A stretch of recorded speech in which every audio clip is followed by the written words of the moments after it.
Welcome to this week's episode of the CPG View, the number one CPG information source for global omnichannel leaders.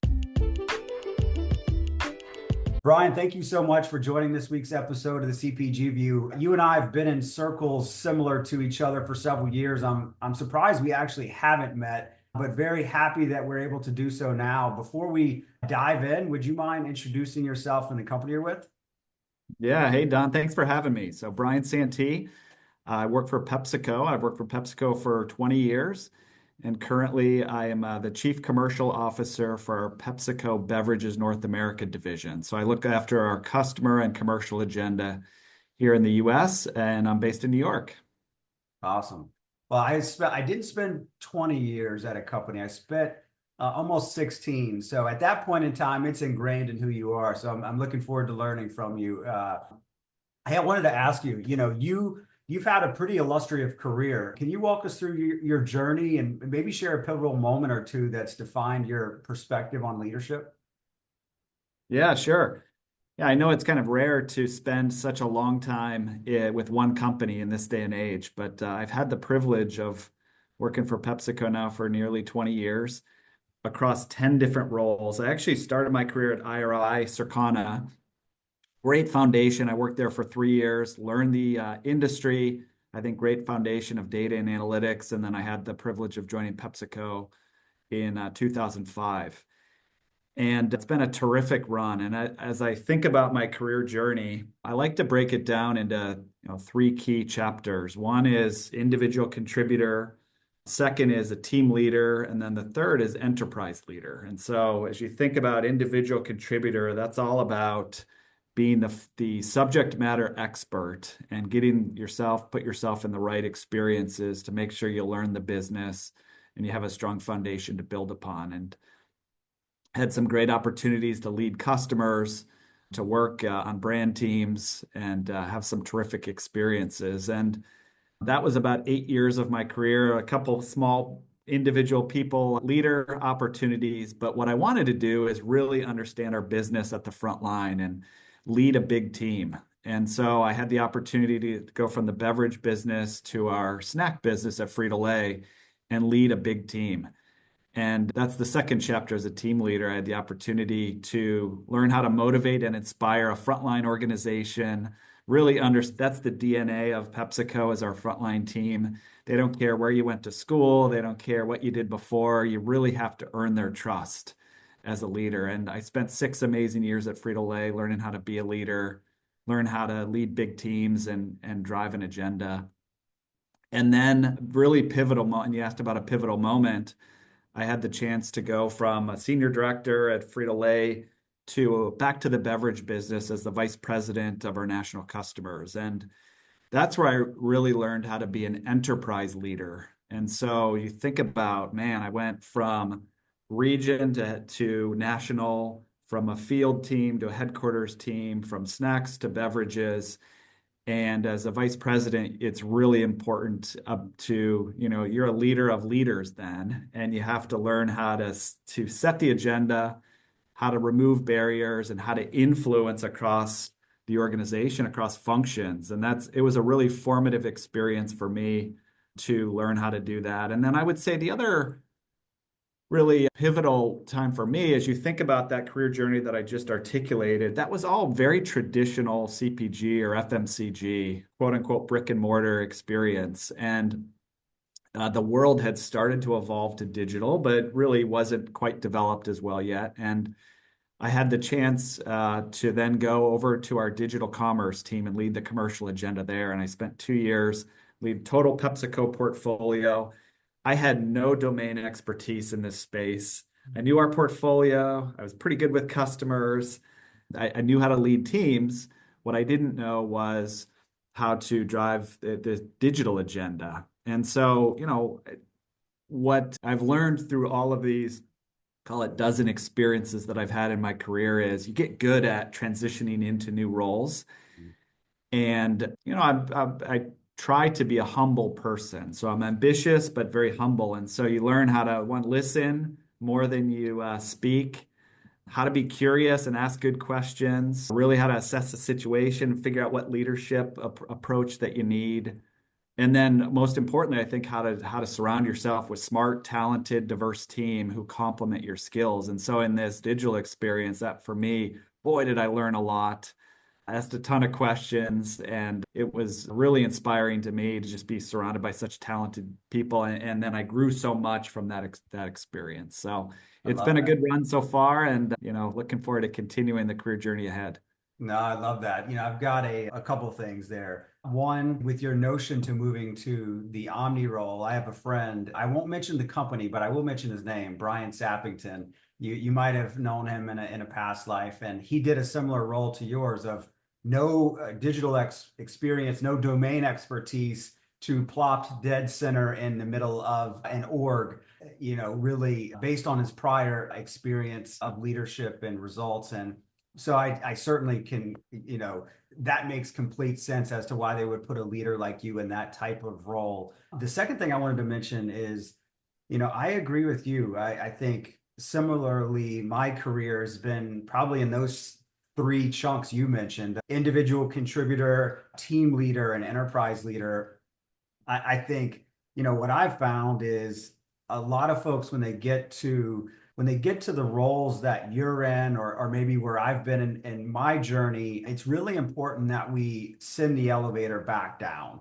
And what I've been talking to, I mentor folks. I enjoy, pouring into to others, and but I think that's important not only, and you strike me as a guy who did not just do that when you achieved a certain level. It's the more we can try to serve and give three times and take one, we're better off for it and ends up coming back around. So I haven't connected with members of your team or in your journey, but I'm sure if I did, they would probably speak highly of you in that regard. So I just wanted to mention that as my personal experience to your point. Yeah, I love that. 100% agree. The secret of my success is just surround yourself with good people and you enable them to be successful. You look good. And it's the most rewarding part of my career too, or part of my job is to see the next generation be successful and watch them thrive on a big stage and give them the opportunity to do so. No, I love that. Well, let's double click on this. You mentioned being passionate about fostering high performance teams. Any best practices or principles of how you prioritize to build that type of empowerment and perhaps maybe innovation? Yeah, good. I think this company is very dynamic and, we're kind of known as this academy company, if you will, in terms of building leaders. And I am very much a student of leadership to see different leadership styles and how others built high performing teams. And I've sort of modeled my style after sort of an amalgamation of various leaders and what's successful. And you have to obviously be authentic to who you are is really important, and that's important to building trust. And so to me, I think it's all about getting the right talent on the field. And if I'm going to use a sports analogy, it's you'd say the quarterback's the most important position, but that's only one person, and you can't have 10 quarterbacks on the field, right? You need an offensive line to support that quarterback, and you need running backs and wide receivers. So it's important to build a high performing team, to build a diverse team and a talented team to surround yourself around who has the skills to be successful. And I think, what we've done here at PepsiCo is, somebody had the foresight many years ago to stand up this digital commerce team before it was a thing and invest disproportionately around that team. And we built a capability that we didn't have, and we injected talent that we had not had before. But then you fast forward a few years, and what you find is you've got this capability that exists over here.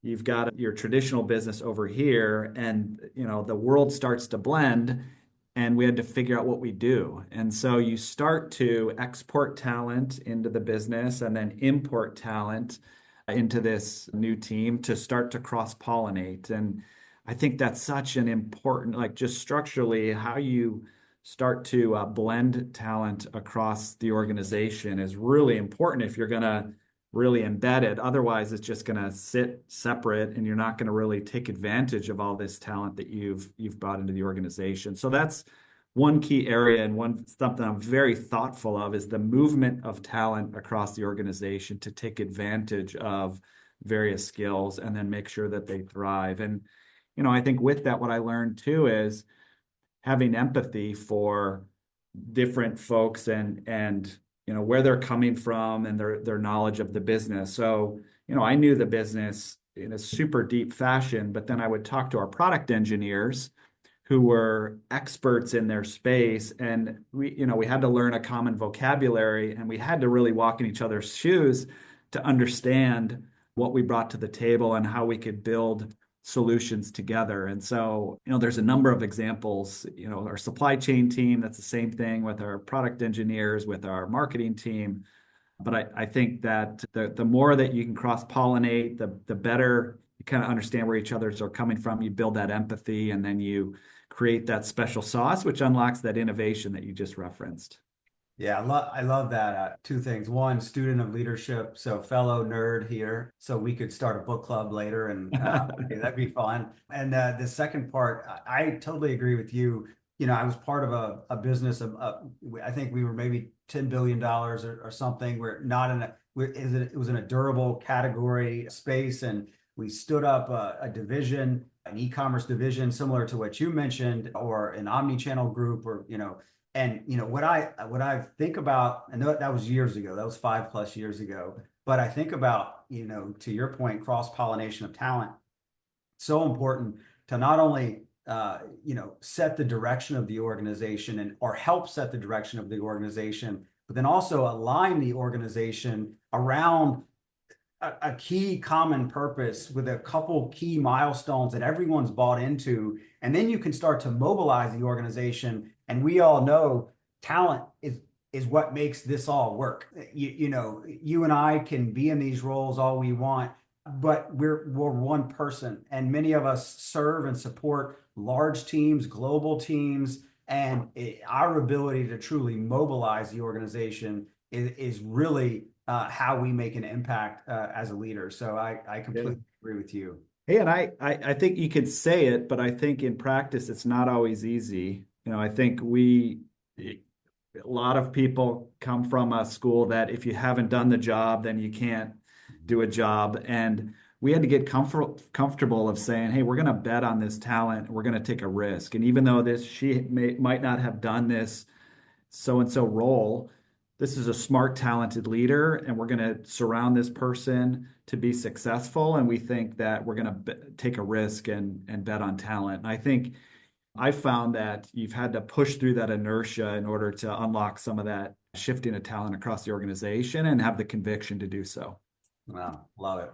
Well, I wanted to switch gears here a little bit, with you as an omni-channel leader, which I suppose all of us are, but more specifically, I just wanted to call that out. What strategies have you found, maybe one or two most effective for creating as seamless as possible consumer experiences across platforms? Yeah, I think you said it. We all have to be. The majority of shoppers, north of 70%, are shopping omni-channel, hybrid, as we call it, digital and in store. And they're expecting to have this seamless experience, and they also want it to be personalized.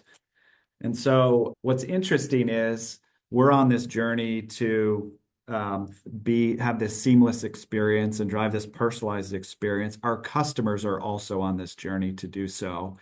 And I think there's a vision, and then there's the reality of it. And what we found is you got to roll up your sleeves and get your hands dirty a little and partner with customers in order to unlock the friction points and make it as seamless as possible, because there's a ton of friction in the system.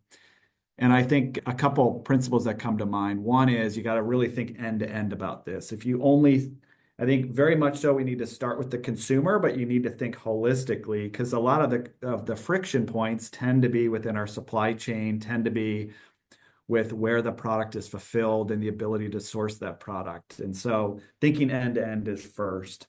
Second is, I think, putting yourself in the consumer mind first and thinking how all those touch points along. And what we found there is, our media, we were very disjointed in terms of how we were talking to the consumer, in terms of our our proposition. And we needed to kind of look holistically across how all those various media touch points and how we make sure that that's a consistent experience around. And then, as personalization has started to come to the forefront, the ability to personalize that experience in terms of the messaging that she sees, the products that she is exposed to, and then obviously the value and the offers that are available to her. And then the final piece, as I talked about, supply chain is probably proven to be the most important aspect of this. And we thought we were good in terms of our ability to service demand, but I think until customers like Walmart and Kroger and others have put metrics behind it at a very granular level, we've realized that we've really had to totally change how we fulfill demand to make sure that the product's available. Because at the end of the day, we have these amazing brands, but if she orders it online and it doesn't show up in her basket, we've disappointed a consumer and we've potentially given our competitors an opportunity to get into that purchase cycle. And so that's a super important part, maybe a less sexy part of the business, but critically important if you're going to be successful in omnichannel. Yeah, one thing there, agree with you. So you and I both, 20 years growing up in the space, we probably went to similar trainings and read similar books, but it does come down to the super simple principle of the right message, the right message to the right consumer at the right time. It has to be contextually relevant, and whether that's, apparel, beverages, what have you. So, and I also agree with you, and it's not the most sexy, but gosh, it is so critically important. The supply chain piece, getting that right is, and I would say this is across multiple industries. That's the biggest challenge of this omni-channel component of, you and I as consumers, like we are consumers. We search on our phone and then we buy in store, and so it's like we have to make sure the supply chain is nimble enough to deliver against those expectations, but it has to be scalable. It has to make sense, and it's certainly not easy. But I think I totally agree with your point there. Not losing sight of the consumer is critically important. I wanted to ask you two more things, and I want to be respectful of your time here. Is first, what are you most excited about within our space or the digital space, and how do you see that maybe shaping the future of the food and beverage category or industry? Hey, I think one way that I'm super excited about the future is to be able to reach our consumers in contextually relevant ways. And I'll give you an example. Got this Pepsi logo behind me. We're really focused on this insight of food tastes better with Pepsi, and your food deserves Pepsi. And I think with all of the omni-channel capabilities that exist, we have the opportunity to speak to consumers in a very personal way and to deliver our product and deliver solutions in very unique ways. So that's something I'm really excited about. And so if you think about rapid delivery and our ability to deliver a product in less than 30 minutes, and make sure we have an ice cold Pepsi paired with their food of choice, we have the opportunity to do so. And so we have our terrific media campaign going right now, and we're activating that both in big box stores and through rapid delivery to make sure that we're meeting consumers where they are with the right message at the right time. So that's something I'm super excited about.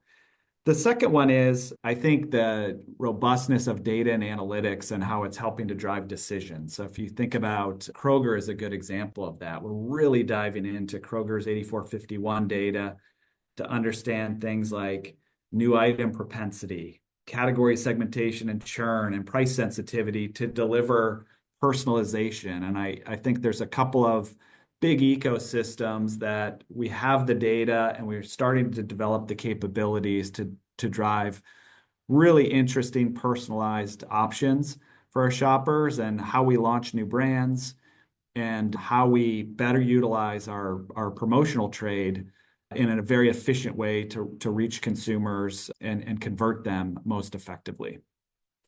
Yeah, I think to your point, it's two things. One, the data component is huge, and I talk about this a lot with folks just together. Is being able to have large troves of data is one thing, but we have to live in this triangle, and And I read a lot because I'm a nerd, but I remember reading, staying in this triangle of data, dialogue, and speed, and the ability to aggregate data at scale, have the dialogue around what the data means, and then action upon the data. That's that, to keep your sports analogy going, because my team would always make fun of me because I was a walking sports analogy, and which I guess could be a blessing and a curse, but kind of like the Lakers offense, like the triangle. We're running our offense or defense or whatever, but you know what I mean.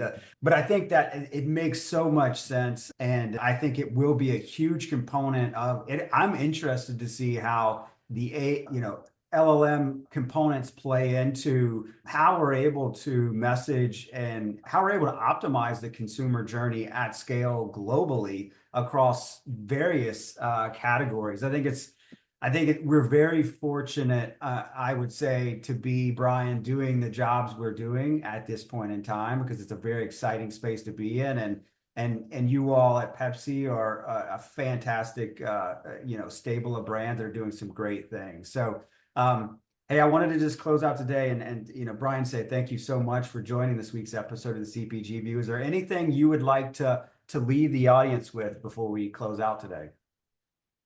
Yeah, I think you said it, and we can't have a discussion about the future without talking about AI.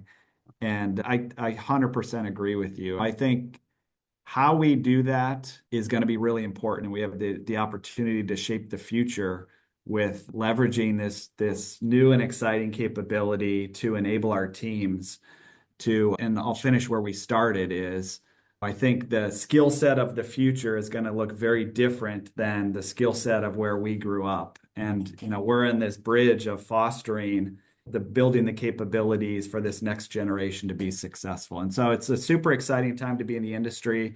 I'm glad to be a part of it and, just here for the next generation to be successful. So I appreciate the opportunity and looking forward to continuing to build the relationship and continue the journey together. Awesome. Thank you so much, Bryan. Yeah, great. Thanks, Don. Appreciate it. Thank you.